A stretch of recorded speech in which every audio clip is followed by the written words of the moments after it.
Olá, amigos da TV Cidade, estamos aqui com mais um Cidade Aberta, hoje recebendo um empresário, nosso palestrante semanal, seguidamente está conosco, o Carlos Paese. Obrigado, Paese, por ter aceito nosso convite, é sempre bem-vindo nos nossos estúdios. A gente agradece a oportunidade, espera poder colaborar e transmitir um pouco o conhecimento que a gente tem e poder ajudar as pessoas, a comunidade e colocar nossas opiniões e fazer a população pensar. Porque eu acho que o Brasil falta muito disso, é pensar no que vamos fazer. Planejamento mais adequado para o momento. Exato, as pessoas têm que começar a planejar mais as coisas. O Brasil faz as coisas assim, acontece, apaga, deu incêndio, apaga, deu incêndio, apaga, deu incêndio, apaga. Não é aquela coisa assim, não, nós precisamos planejar e fazer. Bom, nós vamos ter um plano de governo, um projeto de governo. Não, o Brasil, as pessoas se elegem, começam a trabalhar e em cima do que vai acontecendo vão de arrastão, vão levando isso. Se existisse um projeto de governo, e que, diga-se de passagem, projeto de governo, plano de governo, não tem que vir do governo. Ele tem que vir da população pro governo. No Estado, a gente teve lá atrás o projeto 2020, nós estamos chegando em 2020, e já passaram-se 4, 5 governos, tá? Foram mais de 900 pessoas, entre empresários e profissionais. E planejamento de longo prazo. Fizeram planejamento para o Estado, e até hoje não se conseguiu colocar em prática 10% daquele projeto 2020 e nós estamos chegando em 2020. E são ideias que vêm do povo, é aquilo que a gente quer, que precisa, né? É que os governantes ainda não entenderam que eles não estão lá para um projeto deles, eles têm que fazer um projeto do povo. Eles estão simplesmente administrando os recursos do povo, os nossos recursos. Que não são poucos, né, Carlos? É muito. É muito mesmo. Tu te lembra mais ou menos quantas guias, quantas taxas diferentes tem hoje, mais ou menos? É acima de 30, né? Mas tem muitas que estão sendo desativadas. Ah, coisa boa. Assim, e vai ter mais agora, eu acredito, porque não vai ser só a reforma da Previdência.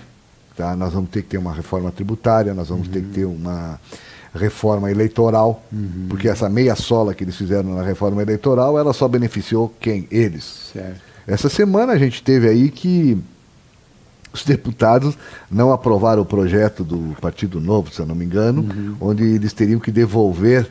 Eles queriam devolver os recursos do fundo partidário e os outros não aprovaram. Quer dizer, então a gente nota que existe muito interesse pessoal, muito interesse de grupos que querem se manter no poder. Então até o povo não se dá por conta que quem decide que tudo isso que está acontecendo, o culpado é quem? É o povo. Por quê? Porque quem elege essas pessoas é o povo.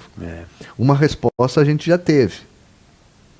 Nessa eleição já tivemos uma boa reformulação de nomes. Agora acho que nós precisamos reformar mais. Com certeza. O movimento aquele que vem para a rua, Brasil Livre, aqueles movimentos todos, aquelas passeatas que tiveram, os políticos ainda não viram a força que o povo tem. Eles acham que eles ainda são superiores ao povo. Uma parte de resposta veio.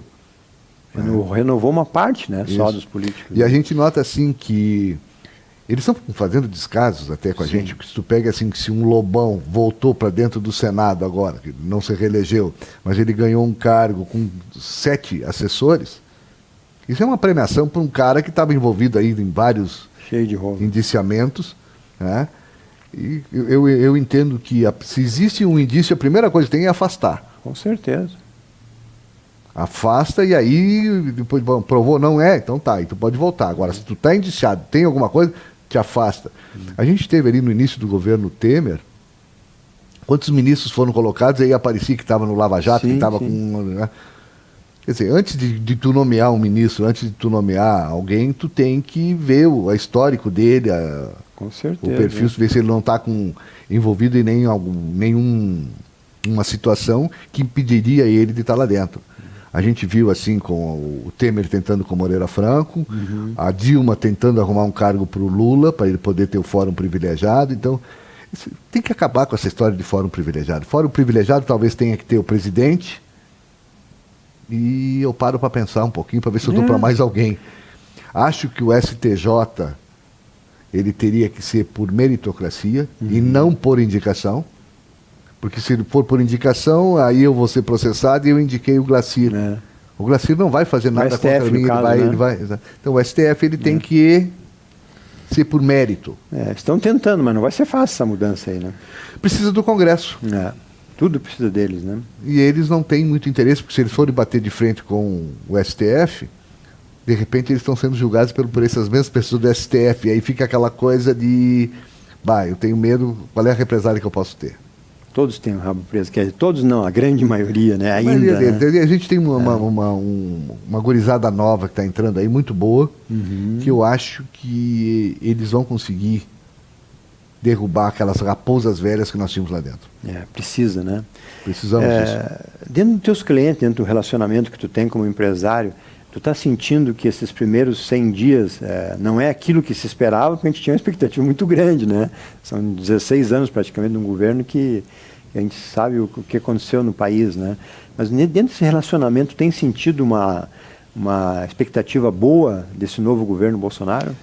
Eu entendo que esse governo ainda não disse a que veio. Tá? Eles fizeram uma propaganda, eu acho que o próprio presidente ele ainda não percebeu que ele é presidente já. De todos. Ele não é mais candidato. Ele tem que parar de brincar no Twitter e começar a trabalhar.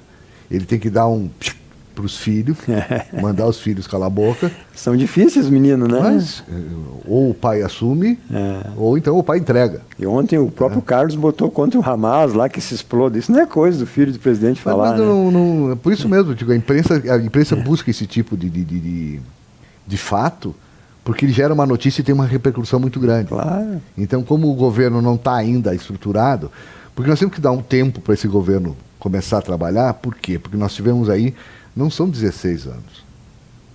Tá? Isso já vem de antes. Muito, Sarney, 85. Tá? Né? Então, se tu for pegar toda essa estrutura que se criou lá dentro, aquela máquina que tem lá dentro, tu não quebra ela tão fácil. E tu não pode bater de frente, porque senão tu não vai conseguir aprovar nada lá dentro. E eles estão, muitas vezes, eles estão querendo bater de frente. Política é negociação. Muitas vezes envolve recurso. O que não pode ter é envolvimento de recursos. Mas eles estão viciados nesse tipo de coisa. Tanto a Câmara quanto o Senado tem isso. Essa negociação, eu quero a verba. Tanto é que eles engessaram mais ainda os recursos para... Quem vai administrar os recursos é o Congresso, não é quase o governo. Direcionar as verbas, direcionar onde vão ficar. Então, isso está errado. Muito errado. Né? Tá? Mas é muito tempo, ficou muito tempo assim num auê, onde as pessoas negociavam um mandato, onde as pessoas negociavam verbas, onde as pessoas negociavam voto. É isso aí. Então essa estrutura tu vai levar tempo para quebrar. A Itália levou quase 30 anos naquela operação Mãos Limpas, nós vamos levar uns 60, mais ou menos, para conseguir, né? Para fazer essa estrutura toda, porque aqui tudo demora um pouco mais, né? Mas o start foi dado, né? Já, pelo menos se iniciou. Tá? É isso dele demitir 21 mil, tá na cara que isso aí não vai ser 21 mil cargos a menos, ele vai botar outras pessoas também, né? Mas uma coisa que tu falaste no início ali, o Bolsonaro já tem que ter ficha limpa para assumir cargos, senão está fora. Nem tanto, porque nós temos lá o ministro do turismo, nós temos alguns problemas mas já estão bailando também, né? Já. Mas eu entendo assim, que se eu for nomear, se eu estiver num cargo público, o primeiro pré-requisito para mim nomear alguém, eu vou ter que olhar a ficha desse alguém. Qualquer um analisa, né? Não pode ser por apadrinhamento partidário, por apadrinhamento político. É QI. De quociente intelectual, não de quem indica. Esse quem indica é o mais famoso da política. É o que mais acontece no Brasil. Então nós temos que mudar. A gente está conseguindo, lentamente está conseguindo. O governo tem que parar de pensar em projetos pessoais e coisas assim, tem que pensar no coletivo. Certo? Então, se o povo precisa, se nós falarmos em reforma da Previdência, precisa a reforma da Previdência. Tá? Mas não só ela. Porque nós precisamos o quê? Nós temos hoje 12, 13 milhões de desempregados muita gente, que não contribuem. Tá? Então, essas pessoas, se tivessem no emprego, elas estariam contribuindo. Então, nós temos que fazer uma política econômica que gere emprego, porque se gerar emprego, vai ter renda. Se tiver renda, vai ter consumo. Se tiver consumo, vai ter tributo. É isso aí. Então, nós podemos baixar tributo, podemos inverter aquela pirâmide da Previdência, que ela está ficando ao contrário. Tem mais gente aposentada do que contribuindo, nós temos que fazer ela voltar de novo àquela posição que tem menos aposentados e mais contribuintes. Então, mas é uma política que tem que gerar empregos. Esses empregos vão ser muito difíceis de gerar, Por quê? Porque a indústria está robotizando tudo, está informatizando tudo. Cada informatização diminui uma vaga, 2, 3, 4, 5 vagas de emprego. Né? Nós precisamos de uma reforma trabalhista, onde se tire todas essas benesses que tem, estabilidade de emprego, direito adquirido, multa de fundo de garantia. Se eu já recolho o fundo de garantia, por que eu tenho que pagar a multa do fundo de garantia? Tudo isso vai para o preço de custo. O produto ficando caro não vai ter consumo. As pessoas não se deram por conta ainda que nós temos que trabalhar produtividade, fazer crescer produtividade. Quanto mais eu produzir, para mim colocar no mercado, eu vou ter que baixar preço. Aí vai se ter ganho de renda. Não é aquilo que o sindicato prega que eles querem lá, eu quero 10% de dissídio. É 10% que vai para o preço do produto. Não vai ter ganho nenhum o trabalhador. Tem que pensar assim, bom, como é que nós podemos fazer para produzir mais para baixar o preço? E uma pesquisa recente, nos próximos anos, os especialistas afirmam que 2/3 da mão de obra vai ser reduzida. É muita gente, né, cara? E se tu parar para pensar que todo ano tem pessoas que deixam de ter 14 anos, passam para 15, ou passam dos 18, dos 16, que já podem começar a trabalhar, com menores aprendizes, no caso 14, de 16 para cima já pode ser profissional, todo ano está vindo gente nova. Isso aí. Nós já temos um contingente de desempregados. Se tu somar o que está vindo, nós não estamos conseguindo gerar venda nem para o que tá, emprego, nem para aqueles que estão vindo. Tu imagina para aqueles que já perderam o emprego. Muito bem. E esse povo que está desempregado está ávido para consumir, né? E está precisando, ele precisa trabalhar, ele precisa ter recursos. E nós temos outro problema que a gente vê nessa reforma da Previdência que estão colocando, que temos a elevação da idade. As pessoas vão ter que trabalhar mais tempo. Vai ter vaga para essas pessoas com mais tempo? Por mais tempo dentro das empresas? Então, é difícil a situação. Mas matemática é bem complicada. Foram eleitos para resolverem isso. Isso Vão buscar os profissionais para resolverem isso. E tem, né? E tem. Paulo Guedes aí está mostrando que era um cara fantástico, né? De conhecimento, de... Mas ainda não conseguiu colocar em prática o que ele pensa. Por quê? Porque tem aquela máquina lá... Aí não, existe aquela máquina que estrutura que não deixa desestatizar, tá? Mas eu digo assim, a desestatizar alguma coisa tem que ser muito bem feito.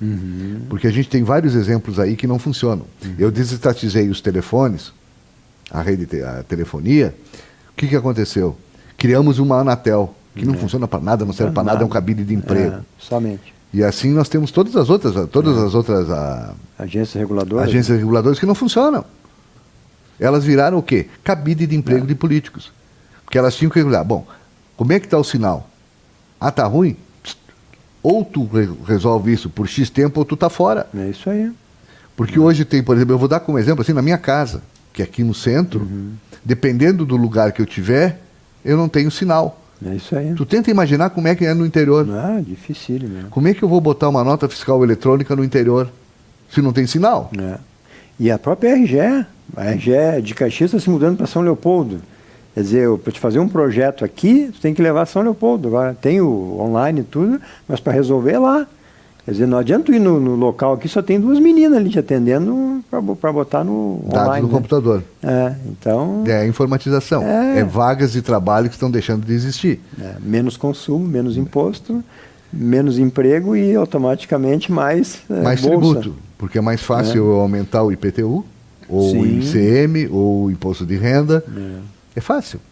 A tabela de imposto de renda na fonte, ela não é aumentada há quantos anos? Então, isso quer dizer, quem é que está perdendo? É a população. Com certeza. Então, nós temos uma sequência assim. Então, como eles têm a caneta na mão, fica muito fácil. Assim, está faltando dinheiro? Aumenta. Eu não vou aumentar o percentual, mas eu aumento o preço. E para aumentar, precisa só de 7 vereadores na Câmara, aqui no caso, né? Mas aí, se não tiver a maioria, tu tem aquela troca de benesses que tu acaba aprovando com menos de 7, em outros... Aí tu pega a Câmara dos Deputados, tu pega o Senado, aí tem a troca de... Aqui, ali e lá.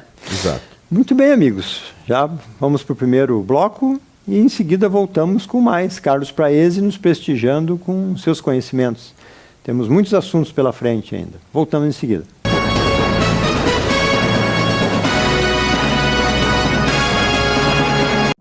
cooperativismo liga pessoas e ideais a um mundo melhor. Conecta uma alternativa econômica eficiente com gestão e bons resultados. Une associados, colaboradores e sociedade a uma vida melhor. O Sescope RS interliga a educação, pesquisa e extensão a um trabalho mais eficiente. O cooperativismo também é para você. Informe-se e participe. Sescope RS, interação cooperativista para um mundo melhor. Existe uma linha tênue que separa quem vende medicamentos de quem cuida de você. A Agafarma é uma rede de cuidados formada por profissionais que são referência em saúde, com espaços para acolher com carinho toda a família, cuidar de sua saúde com atendimento humanizado e cuidados farmacêuticos profissionais para garantir o seu bem-estar, oferecendo acesso à saúde com o cartão Agafarma, para que sua família viva sempre bem. Agafarma, cuida com o coração. Cuida com o coração. Agafarma, em Farroupilha, em 2 endereços para melhor atendê-lo. Júlio de Cacilhos, 784 e na Rua Coronel Pena de Moraes, 397.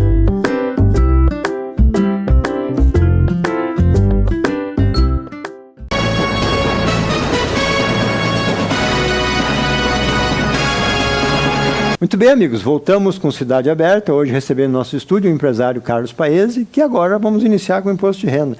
Carlos, essa época é muito suor para agilizar todos esses impostos de renda, que é uma necessidade do contribuinte. O contribuinte ainda não se deu por conta que o imposto de renda é anual. Então ele tem que levar ele controlado mês a mês. Não adianta querer acertar em abril. Não, em 15, 20 dias tu não vai resolver a tua vida, né?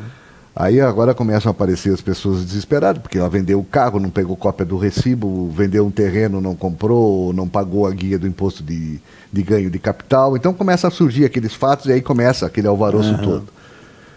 As pessoas têm que criar o hábito de mensalmente juntar os documentos que ele precisa para o imposto de renda. Todos aqueles documentos que a gente pede agora, ele já pode criar uma pasta e jogando dentro dessa pasta. É fácil de guardar. Pega a pastinha e leva lá. Eu digo, tem muita gente que faz em casa, tem muita gente que... Tem pessoas que fazem declaração de imposto de renda. É fácil, não tem...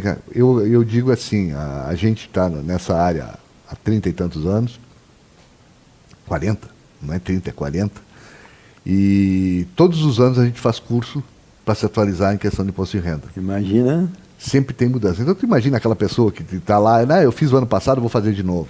Tá? Existem mudanças, todos os anos existem mudanças, esse ano eles estão pedindo mais informações, o ano passado já começaram com outras informações, e cada ano eles vão fechando mais o cerco.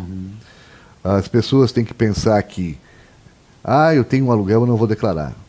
Hoje, certo que vai cair na malha fina, pelo aluguel, por uma venda de um bem imóvel, pela despesa médica, tá? Todas assim, eu digo assim, hoje a Receita Federal está tão bem estruturada que ela recebe antes da gente as informações daquilo que a gente fez. Se a gente for para um hospital, para uma clínica, tá? Essas empresas, o hospital, a clínica, o laboratório, elas têm que informar para a Receita Federal para quem elas emitiram nota fiscal. Quando tu comprar um automóvel, sai a nota fiscal, não é o caso do recibo, mas a nota fiscal, a DANF. A DANF, antes de tu receber a via da DANF, antes de tu receber o automóvel, a Receita Federal, a Receita Estadual e a Receita Municipal já sabem que tu comprou o automóvel. Está tudo no registro. CPF é o... Tu comprou um imóvel, tu vendeu um imóvel, o cartório. cartório informa para eles, o registro de imóveis informa para eles, e a imobiliária, se teve participação, informa para eles. Se tu recebe aluguel, a imobiliária informa para eles também. Então, a teia armada é muito grande. Não tem como escapar. O Detran informa para eles as transações de veículos. Então, eles têm cada vez maior cartão de crédito, a partir de um determinado valor Movimentação informa. de banco também. Movimentação, o banco também, a Eu partir só de não um pega os determinado grandão, valor. aqueles, os milhões, aqueles não conseguem chegar. Eu não entendo como é que o COAF não viu tudo aquilo que aconteceu. Milhões, Mas aí tu vê quem eram os membros do COAF, tu Sim. sabe o porquê que não viram. Tá? Cargos e salários. Então são situações que o contribuinte tem que ver. Então a gente recomenda que procure um profissional contador, um economista, um administrador, uma pessoa que realmente conheça esse tipo de serviço. Tá? Porque não declarar, perde o CPF. Não declarando, se tivesse a obrigação de fazer a declaração, que isso tem vários requisitos, ganhou mais de 28 mil, teve mais de 300 mil de bens, imóveis, movimentação tributada ou isenta superior a 40 mil. Então é uma série de requisitos. Se ela teve retenção na fonte, é obrigada a fazer. Se não fizer, o que vai acontecer? A Receita Federal pode suspender o CPF. Aí se essa pessoa tem lá aposentadoria, conta em banco, coisa e tal, até não regularizar o CPF, não vai conseguir movimentar mais nada. Está parado. Vai estar bloqueado o CPF. É diferente de errar uma declaração e cair na malha fina. A malha fina é alguma inconsistência que o contribuinte fez, intencional ou não. Tá? Esqueci de lançar um aluguel. Ou me aposentei e esqueci de lançar a aposentadoria. Isso é comum. Tu te aposenta lá em janeiro e esquece. A aposentadoria cai na tua conta no banco, tu esquece que te aposentou. Então, muitas vezes, o contribuinte diz, tu não te aposentou? Sim. Então, Tá atrás lá, ó. vai atrás do rendimento da Previdência. Tá? Tudo é renda. E aí tu pega assim, eu esqueci, eu vendi um automóvel. Hoje, por exemplo, com o ganho de capital e com essa questão das imobiliárias, tem que apresentar, informar para a Receita, então o ganho de capital está mais difícil das pessoas esquecerem, né? Até porque tu paga um imposto muito alto sobre isso, né? No ganho de capital. É 27,8 ou... Depende do valor do bem. Ah, tá. Tá? Começa em 15 e vai crescendo. Aham. E aí, se tu tem doação, aí tem que pagar o imposto estadual, que também é de acordo com o valor. Então, existe uma série de requisitos. Então, a gente aconselha as pessoas a procurarem um profissional, porque vão ter problemas ali na frente. E a data para o encerramento? 30 de abril. Esse é o mês. Esse é o mês. Se não apresentou a declaração, vai ter uma multa de R$168.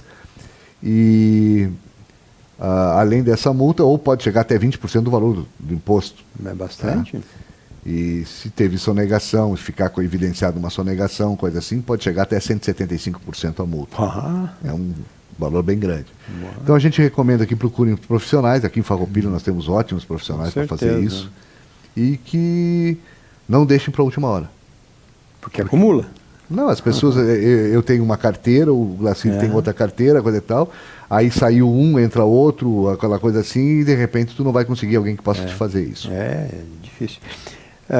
A multa é o mínimo, né? Porque o problema é que 167. Tu falou também na perda de cancelar o CPF, que hoje o governo está adotando o CPF como principal documento praticamente. E esse ano a gente já teve vários casos de pessoas que vieram procurar porque tiveram o CPF bloqueado. Tá? Então teve casos de pessoas que foram bloqueadas porque o nome da mãe no título de eleitor estava diferente lá no cadastro da Receita. Muito, Então, muitas vezes não é nem pelo fato da Receita Federal, de problemas com declaração. Muitas vezes são inconsistências que tem que fazer. Por isso que a gente recomenda que as pessoas façam um cadastro biométrico, porque aí automaticamente vão atualizar dados. E se tiver erros, já corrigem aí. Até no recebimento do PIS, né? As pessoas têm dificuldade, às vezes vai lá com o documento, não fecha, não recebe. Não recebe. Vai ter que regularizar o documento para poder sacar. Que é uma coisa que a gente acha que é simples, que é o PIS e tal, mas não adianta, né? Sim. Não bater os dados. Muito bem.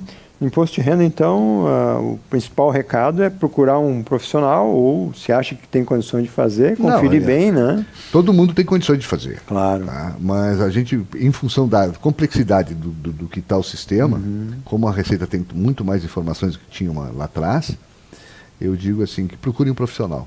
A não ser que é um assalariado, recebe, que não teve movimentação nenhuma fonte, coisa assim, aí pode ser. Agora, quando tiver alguma transação, alguma coisa, procure um profissional que é melhor. E outra coisa, quando vende um bem, o melhor é já pagar o imposto de renda ali no mês, né? O ganho de capital, tu tem 30 dias pós-venda, pós-escritura, vamos dizer. Tu tem 30 dias para fazer. A partir de 30 dias, tu vai ter multa, juros e correção. Olha só, né? E aí isso avoluma. Então, vendeu, paga o imposto, que é melhor para se livrar, né? Se tiver que tributar, sim. Porque existem regras que muitas vezes não tem incidência de imposto. Se eu usar aquele dinheiro, eu tenho um bem só, eu vendi ele e vou comprar outro, num prazo de 180 dias, eu fico isento. Atualiza o valor também, né? O valor tem correção, é pequeno, mas tem uma correção, que aí diminui. E a gente recomenda um dado que talvez as pessoas não se deem por conta. Toda vez que fizerem uma reforma ou alguma obra no seu imóvel, ou nos seus imóveis, peguem as notas fiscais, tanto de material quanto de mão de obra, e apresente para o contador que ele pode agregar ao valor do bem imóvel isso. Na hora Então, da venda, a diferença entre o valor de venda e o valor de custo diminui. não vai ficar tão elevado. Porque a gente é tem, normal, a né? gente tem N casos aí que a pessoa comprou um terreno lá no 1900 e alguma coisa e está por 10 mil reais. O terreno hoje vale 300 mil. Olha o ganho de capital que vai dar O ali. ganho de capital que vai dar, porque você vai corrigir os 10 mil. Se fez um muro, fez um portão. Por mais que corrija aqueles 10 mil, ele nunca vai conseguir suprir tudo aquele. Então qualquer benfeitoria que fizer ali tem que agregar no Nota valor. fiscal. As pessoas têm que aprender a usar nota fiscal. É, não tem outro jeito. E todo mundo está perguntando, quer botar o CPF na nota? Não é só, mas- só o CPF. A gente cobra muito que os políticos sejam corretos, que os políticos somos contra a corrupção. O fato de não se pegar nota É uma sonegação. É uma sonegação, que é uma corrupção. Com certeza, deixa de pagar, né? Carlos, e o observatório, tão badalado, com tanto sucesso, fez tanto sucesso que teve até uma tentativa de enfraquecer? A prefeitura comprou o passe do principal dirigente? Como é que foi esse assunto aí? Não é comprou passe. O que a gente faz assim, nós tínhamos um executivo e eu levo por essa forma, de maneira de pensar. Certo. A ratificação de tudo aquilo que a gente fez, a confirmação de que tudo aquilo que a gente fez e disse e mostrou veio pela contratação do Bruno. O Bruno é uma excelente pessoa, um excelente profissional, desempenhou o trabalho dele dentro do observatório de forma exemplar. Vamos tentar arrumar alguém para substituir ele nesse nível, certeza. né? Que ninguém Pra substituível, a gente sim, para sabe manter disso, né? nesse nível, mas se vier no nível do Bruno, já Claro, estamos claro. Não, satisfeitos. bastante conhecimento. E foi uma surpresa, porque a gente estava trabalhando. O que vai acontecer? Vai atrasar o nosso trabalho, 1, 2, vamos botar 2 meses no máximo, mas logo aí nós estamos de volta e vamos continuar trabalhando. Nós temos um grupo de voluntários que continua trabalhando, continuam analisando, né? Eu até brinquei com ele, disse para ele, digo, não te esquece que agora tu é vitrine, né? A pedra pode ser contra ti também. Ele disse, não, quero ser fiscalizado sim. E vai ser, né? Tá? Então a gente coloca assim, eu vejo como o município ganha com isso, porque vai pegar uma pessoa íntegra, uma pessoa com conhecimento, para não deixar acontecer tantas inconsistências e tantos erros, intencionais ou não, aí depende da situação. Que não eram poucos, né? Tantos apontamentos que foi mais de uma vez comentado. Mas sabe que eu esperava até mais. Esperava mais. Eu esperava mais, tá? No primeiro relatório eu até me decepcionei. No segundo já deu uma melhorada, né? Mas a gente vê que eles estão preocupados com isso, tão preocupados com a situação, coisa que contrataram o Bruno para botar lá dentro. Deram um atestado para o observatório, então. O observatório tá bom. Eu levo por esse lado. Realmente é um... Para nós, vai dificultar até, vamos dizer assim, fazer a reciclagem disso. Temos que criar um novo, treinar um novo, mas logo ali nós estamos aí de novo. Até porque são... Quantos voluntários que tem lá? São bastante? São 70 voluntários. Ativos nós temos em torno de 35, 40, tá? Sim, mas alguns sempre aparecem lá de vez em quando, mas tem alguns que são mais ativos. Sim, então esses mais ativos nós estamos com um bom número. Mas 70 é um bom número, né? Para ser voluntários, eu acho que é a entidade que mais tem... É quase um dos maiores observatórios do estado. Olha só. Nós podemos perder para Porto Alegre, Canoas, alguma coisa assim. A capital, Grande Porto Alegre, é um bom referencial. Né?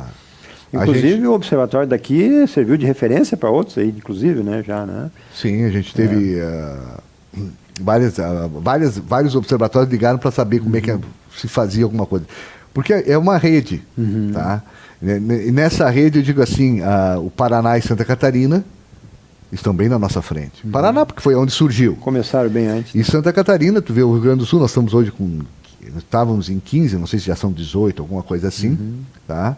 Observatórios já instalados. Alguns estão em implantação, mas o Santa Catarina tem 47. Pô, 3 vezes mais. Tá? Isso tinha, são dados lá de trás, não sei, de repente isso vão se criando, né? E no Paraná, tu te lembra? Não, o número de Paraná não lembro. Mas deve ser superior a Santa Catarina, né? Minas Gerais estavam constituindo 80. É que Minas 80 tem municípios muito estavam. município também, 80 Minas, estavam né? constituindo, já tinha alguns constituídos, estavam constituindo 80. Isso foi na convenção que a gente participou em novembro.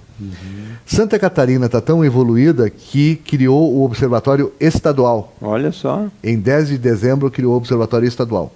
olha só. Então, olha o nível que eles chegaram. Se a gente já tem uma dificuldade no município, tu imagina a nível de estado a estrutura que tu tem que ter. Santa Catarina está nesse estágio que está exatamente por isso. E num estágio muito avançado. Quem vai a Santa Catarina vê a diferença visível. Eu comento com amigos, coisa assim, digo, pô, eu me lembro quando a gente morava em Frederico Westphalen, que é quase divisa com Santa Catarina, e a gente dizia, putz, tem que ir até Santa Catarina. Era uma coisa assim, tá? Aham. Hoje, tu atravessa a fronteira Rio Grande do Sul para Santa Catarina, tu está em outro país, é outro mundo. Estradas, tudo, né? Rodovia, a infraestrutura, segurança, educação. Principalmente. Tá? E eles tiveram vários governos de partidos diferentes, mas eles criaram um projeto. Mas nunca o PT. Eles criaram um projeto de governo. Sim, mas nunca o PT, lembra disso, né? Mas eles tiveram aí a Salvati, eles tiveram várias pessoas desse partido que era linha de frente, houveram destaque. Mas eles tiveram assim, eles fizeram um projeto de governo que veio de um, foi passando para o outro e eles só foram melhorando. É ao contrário de nós aqui. Um faz alguma coisa, chega ali, quebra, começa outro, tudo que esse fez se foi. Não vale. Não vale. Tem que botar a sua marca. E a sua marca, às vezes, é uma marca ruim. A gente vê aqui no município também que tem muitas coisas que funcionavam, que eram boas e que porque foram criadas por outros, coisa e tal, tira-se fora, troca-se o nome, se cria algum não sei o quê. Então é aquela coisa, depende da gestão. O observatório vem para quê? Para ver a gestão, não o gestor. O gestor é o que ele faz da vida dele, o que ele quiser. Claro. Se ele é passageiro, né? Se ele quiser observar se ele quiser colocar em prática o que o observatório cita, ele põe. Senão ele pode tocar para frente. Claro, o problema dele. A responsabilidade é dele, não do observatório. Embora tentem até transferir para o observatório a responsabilidade de algumas coisas. Mas a gente sabe que não tem valor essas observações, né? Hoje eu posso dizer assim, o observatório fiscaliza. Com certeza. Antes ele só observava, agora ele já fiscaliza, porque o observatório tem uma parceria com o Tribunal de Contas da União, com o Tribunal de Contas do Estado, Ministério Público Estadual, Ministério Público Federal. Tudo que a gente faz, a gente manda para o Tribunal de Contas da União, que é verba federal. E o que é verba estadual para o Tribunal de Contas do Estado. O do Estado a gente sabe que os indicados para o Tribunal de Contas é muito político, então se espera pouco dali. Agora o Tribunal de Contas da União não, esse age bem mais. O federal está bem acima, né? O Ministério Público sempre coloca que está sobrecarregado, coisa assim, então atrasa muito o processo, né? Mas a gente está trabalhando, estamos selecionando... Tu quer deixar um e-mail, a gente pode botar depois no vídeo. O secretário é o fonte.vagas@gmail.com, onde as pessoas podem mandar o currículo. Vai ser feita uma seleção, que nem a gente fez a outra vez. Tem uma empresa que está fazendo uma pré-análise dos currículos. Isso é ótimo. Isso separa os currículos, faz uma entrevista, seleciona, e aí essa seleção vai passar pelo crivo da diretoria do observatório, que vai procurar escolher. Foi o que aconteceu com o Bruno. Né? Que deu muito certo, tão certo que compraram o passe dele pelo dobro do salário, né? Não, aí como é que eu vou dizer assim? Eu não digo que compraram o passe dele. É um rapaz que está começando a vida. Sim. Ele tem fazer a vida dele. Se te fizerem uma proposta do dobro ou quase o dobro de salário, não tem como tu Só que ele sabe que isso aí tem vida curta também, poderá ter vida curta, né? Porque essa gestão tem só 2 anos pela frente, né? No bate-papo que a gente teve com o Detal, eu coloquei isso para ele, né? Ele disse assim, não, eu não tenho vínculo partidário nenhum. Sim. Se a nova gestão chegar e quiser o meu serviço, eu vou estar à disposição. Senão eu vou para o mercado de novo. É isso aí. Muito bem. Eu gostei, vamos dizer, disso, do que aconteceu, porque isso simplesmente mostrou que o nosso trabalho estava correto. Foi coroado. O nosso trabalho, exatamente, foi a coroação de tudo aquilo que a gente já fez até agora. E que nos motiva ainda mais, vamos formar novos profissionais, se levarem mais. Quanto mais pessoas eles levarem de dentro do observatório, melhor vai ser a gestão. Com certeza. Porque eles estão pegando profissionais que realmente conhecem aquilo. Querem fazer, ou no mínimo, como não fazer, né? Deixar de fazer as coisas erradas. Exatamente, que é importante. Muito bem, Carlos, deixamos com as palavras finais e agradecemos mais uma vez a tua presença. A gente agradece a oportunidade, espero ter colaborado para a formação de opinião, que a gente pensa assim, claro. A gente é uma ilhazinha. né? Mas para se tornar um continente, nós precisamos de mais pessoas. Então, se as pessoas começarem a discutir mais as coisas, quanto mais discutirem, melhor nós vamos aperfeiçoar. Então, a gente é vamos dizer assim, um palito dentro da caixa de fósforo. Vamos disseminar as boas informações. E esperamos que as pessoas consigam pegar isso e começar a discutir entre elas, com os amigos, para ir fazendo. Porque lá, de repente, vem o pensamento daquele cidadão lá no bairro X, que ele não teve oportunidade de colocar opinião. Mas aí ele falou com o vizinho falou para outro vizinho trouxe, caiu no Glacir. Ou caiu nas redes sociais, né? Que daí... Aí o Glacir pega e diz, não, peraí, mas isso aqui é uma boa ideia, nós podemos colocar em prática. É isso que nós precisamos, que as pessoas se manifestem. É isso aí. Parem de baixar a cabeça e dizer amém, porque essas pessoas que estão gerindo os nossos recursos, os nossos dinheiros, têm que trabalhar para nós e não para eles. E é só o que eles sabem fazer. Exatamente. Obrigado pela tua presença. Eu que agradeço a oportunidade. Muito bem, amigos. Encerramos aqui mais um Cidade Aberta, hoje com Carlos Paese, e amanhã, com certeza, estaremos com novos convidados da importância e do conhecimento de Carlos Paese. Voltamos amanhã.